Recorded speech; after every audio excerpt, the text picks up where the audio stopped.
I was fortunate enough to work for a number of years with John Drinko, who had as big an impact on the firm in a lot of ways as the founders of the firm did. John Drinko joined the firm in 1945, and he showed great acumen from a business standpoint and was a great business lawyer as well as someone who was outstanding with financial statements. Clients came to rely on John not just for his abilities as a business lawyer, but also for his abilities as a businessman. That was recognized in the firm when the management committee of the firm in the late 60s called upon John to come up with a new plan for how they might manage the firm. He came up with a program that was adopted by the firm to provide for having 3 individuals responsible for different aspects of the way the firm was run. And that plan was adopted in 1970, the same year that John was elected managing partner of the firm.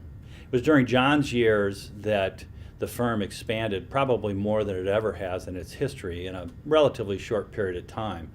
John had a vision for the firm that included expanding beyond just being a Cleveland firm. And it started first with a merger in the Washington office and establishing a Washington presence.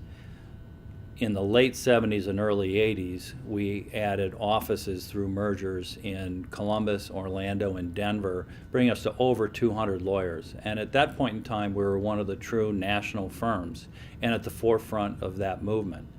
The firm continued to grow, and I think through the 80s and 90s and to where we are today, we've continued that path of being a truly national firm. We've always had great long-term relationships with our clients. Obviously, we've had some clients that go back almost the entire existence of the law firm. And I think some of that's because our lawyers are really engaged in our clients' success. It's important to them.